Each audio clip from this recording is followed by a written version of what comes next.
Hey everyone, Jonathan and Molly here, and welcome to our very first episode of Savoring the Magic. That's right. We are two siblings who share a love of Disney, film history, and general nerdom, and all the details that make up modern day magic.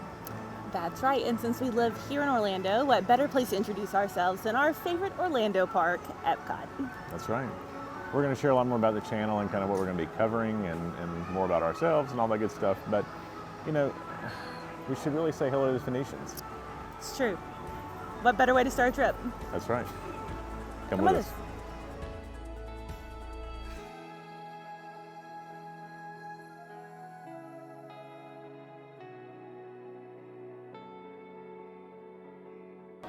So, an opening attraction, obviously with some tweaks over the years.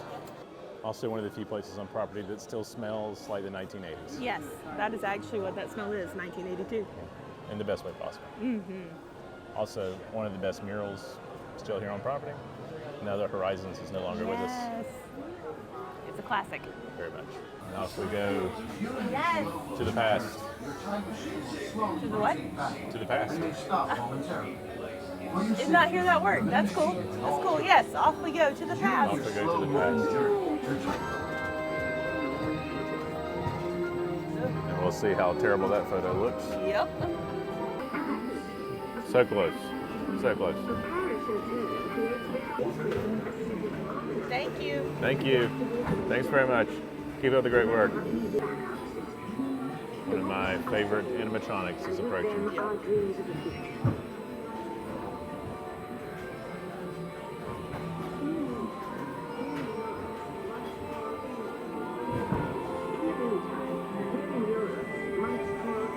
There he is, right there. Experiencing scroll exhaustion. And the man with the thinnest legs you've ever seen in your life. Also, fun fact, if you've ever been on the Carousel of Progress, this character up here might look a little familiar.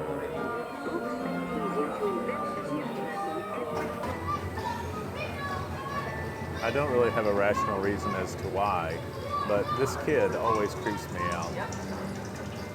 Yep. I think it's because I'm not sure he has a face. I feel like in the grand scheme of things, it's a good reason to be unsure about the child animatronic. I think so.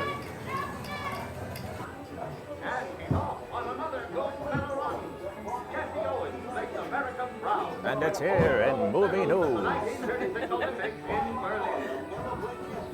Jonathan can do that impression, I can do it. So.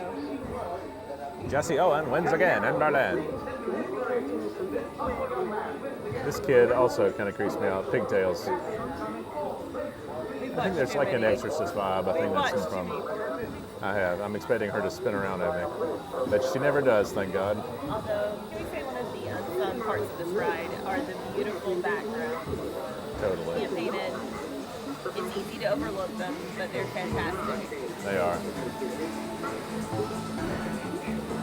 Well, let's see what kind of nightmare fuel picture they have for us. Oh yeah, it's sure to be terrifying. It's a 50% shot that I will have no photo at all and just be a headless orb. Let's take a look, shall we? Welcome to the future. Or should I say, your future? Oh. Wow, look at there, we both showed up. In the future, the city will be a great place to work. Your high-tech home Oh. Quite over the eyes. Not quite cropped out, but oh, terrifying. Working and the latest digital tools to turn your dreams into reality. This is actually the Apple Vision Pro, which you said no. I know, really. Need to be somewhere? No problem. Just pack up It's a very stylish shirt I have on, I have to admit. Like I'm headed to the Polynesian resort. computer train that runs on magnetic force. Love that. Since you do your best thinking alone, you can bring your virtual tools with you and work while you commute. Apparently in the future we design surfboards. Apparently. Hence my shirt. Yes. Who knew that board meetings could be such a blast? Oh, Who knew? we're both pretty good at that, you know. We are. This also looks mildly terrifying. It kind of looks like a tsunami more so than a Definitely surfing. the less terrifying stare in my picture. Cowabunga. say, the beginning of your future. You got to ride Cosmic Rewind. It's true. Best ride in Epcot. Maybe the best ride on property. Maybe. We'll see. Come with us. To be determined. Let's go check it out.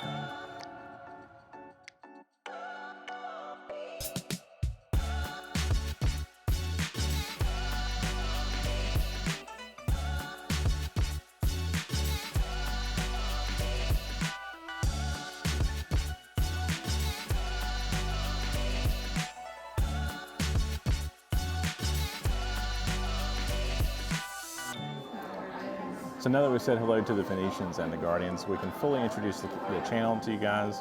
So we chose the title Savoring the Magic, mostly because magic is so closely associated with Disney and the parks and just in general.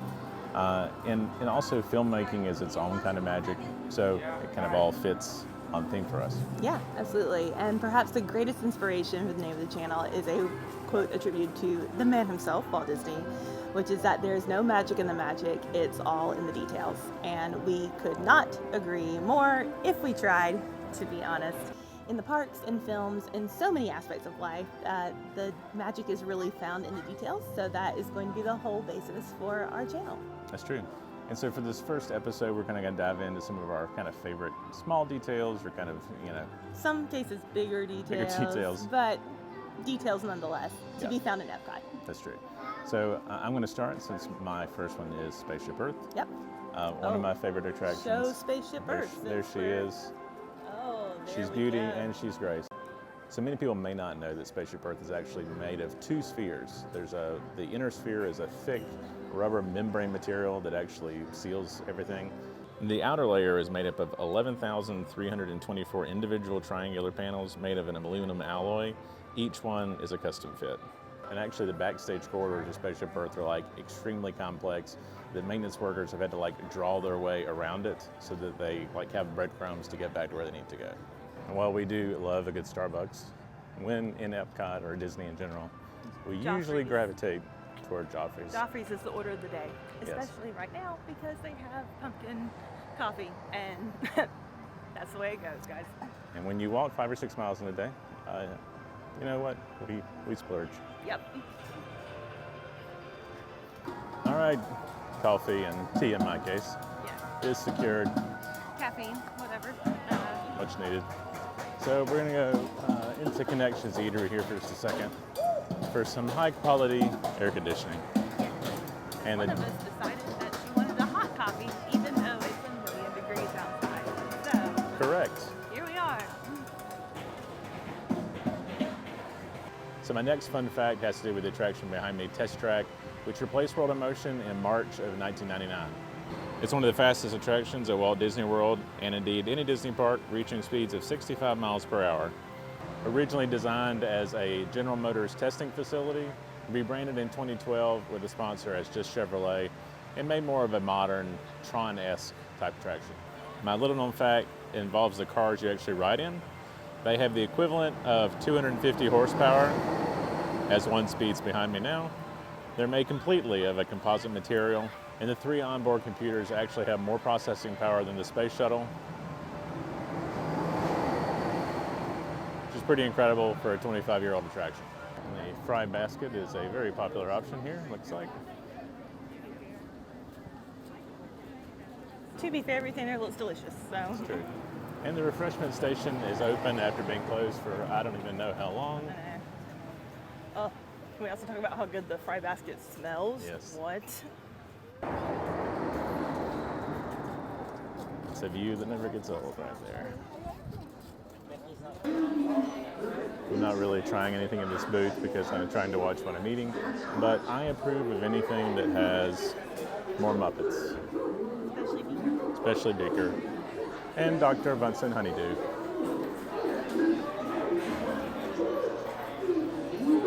So we are heading into World Showcase to discuss one of, and indeed, all of them. All of Mollie's facts of the day. Yes, all of my favorite details are found in World Showcase. I've been obsessed with World Showcase since I was old enough to have memories. So. Oh, wee little one. Yes. I always thought it was just the most magical part. And I still kind of feel that way. So It's true. in my 30s and still have a great love for World Showcase. And great food. Yes, that too. That does not hurt the love. It does not indeed. So we are heading to Norway Yes. for the first fun fact. And we don't have a date for the new nighttime show that's coming later this year, but they're doing a lot of prep work. And the big harmonious barges are gone. Yes, the tacos are no more, which I do miss the show, but Yes.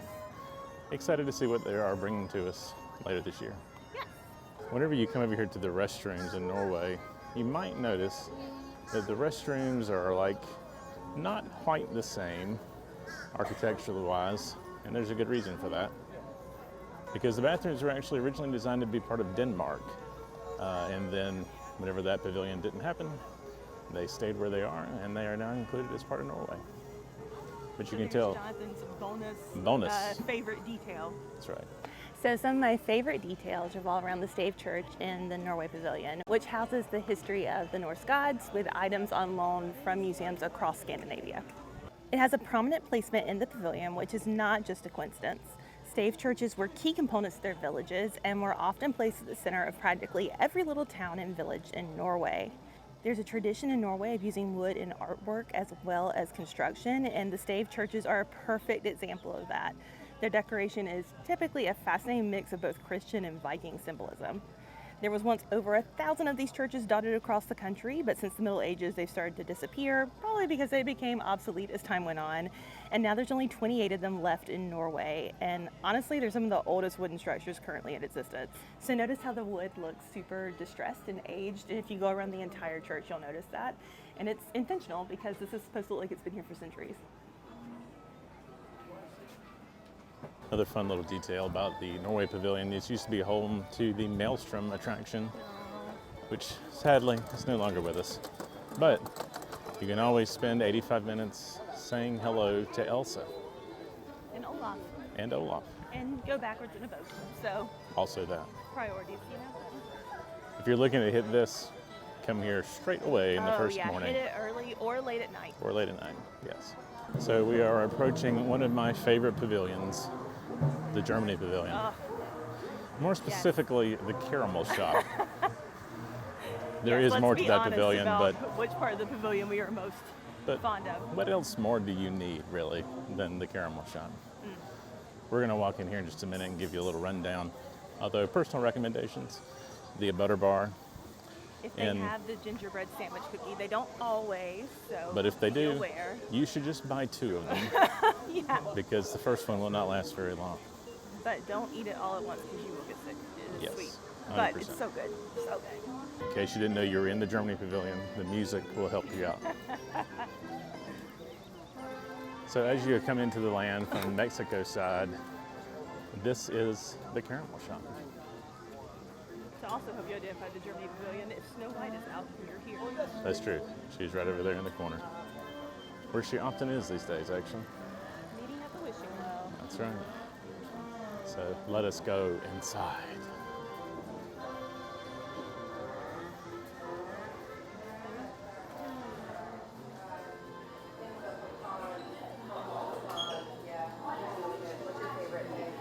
I'm a big fan of the strawberry butter bar and the snickerdoodle cookie sandwiches up here at the top.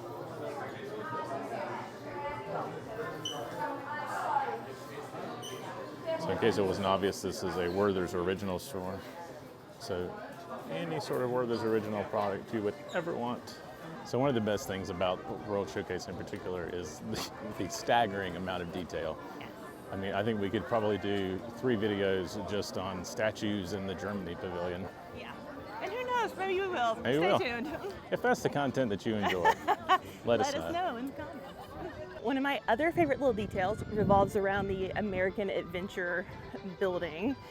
It's no surprise that Disney uses forced perspective and I don't know, like everything, but usually it's to make things look bigger or, you know, just taller than what they actually are.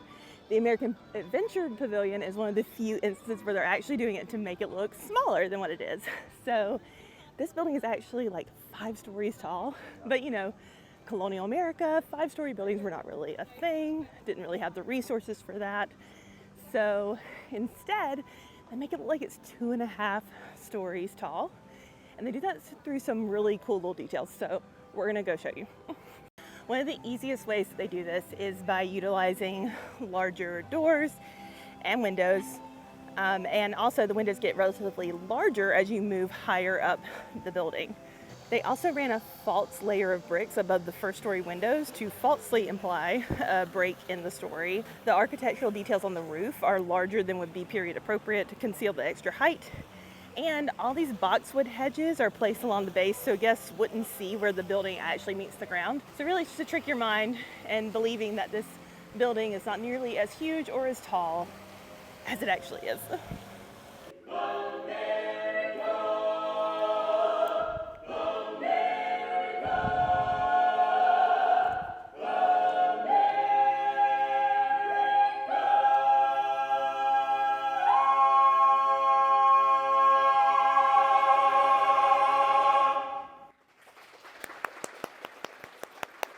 In general, with the festivals, I feel like with the booths, while it can get busy during lunch, for the most part, the evenings are way busier than lunchtime. So if you want to do a meal around food booths and then do one at a restaurant, make your dinner reservation at a restaurant and then just do lunch around here. So my final favorite detail is found in the France Pavilion, and it involves the Eiffel Tower. So if you've ever thought that the one here looks stunningly accurate to the real one in Paris, there's a reason for that. It was actually constructed using the blueprints originally drawn by Gustave Eiffel, but of course at 1/10 the size. Of course, it's not a complete reproduction. They didn't build the lower reaches of the tower because sightlines would never allow for them to be seen. And besides, it's supposed to look like it's about a mile in the distance, and the way it towers over the buildings completes that effect. So we are slightly sweatier than we were this morning. Slightly, that's cute. But It's super hot. we are heading to our favorite pavilion, arguably. Arguably, yep. If it's not our absolute favorite, it's very high up there. Yes. And that is the The UK, UK Pavilion. So if you need a really great fish and chips, Ugh. you want to meet Alice, if you want to Or buy Mary some, Poppins, possibly. or Mary Poppins, Depends on who's out. This is your place. this is it. Some tea, some Monty Python t-shirts, Uh, all found in the UK Pavilion. All incredible options. That's right. So my last fact for the day involves the seas with Nemo and Friends, even though I still affectionately refer to it as the Living Seas. When it opened in 1986, you took a hydrolator, which was an underwater elevator, down to Sea Base Alpha. You then boarded a sea cab to tour the base, which is the basis for the Nemo attraction as it stands today. When it opened, it was the largest aquarium on the planet, over 5.7 million gallons of water, and so large that the sphere of Spaceship Earth could fit inside. Today it's home to 3,000 sea creatures and 200 different species of aquatic life. Still the 6th largest in the world and the 2nd largest in the States behind the Georgia Aquarium in Atlanta, which I can also highly recommend. The original attraction includes one of my favorite pre-shows of all time entitled The Sea, and I'll link it down below, and you can thank me later. So I promise this channel isn't going to be all about the murals that I miss, but the exterior of this, Fantastic. wow. Another little fun tidbit, whenever this was the Living Seas, they used to have a big model of the Nautilus through this section. It was always my favorite. Yeah.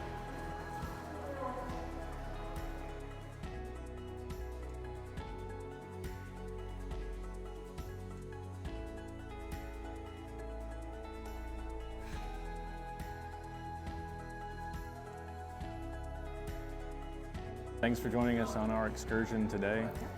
Be sure to like, comment, subscribe, let us know how you like the video. We plan on releasing videos every Wednesday and Saturday going forward, so be on the lookout for that. And until next time, keep savoring the magic.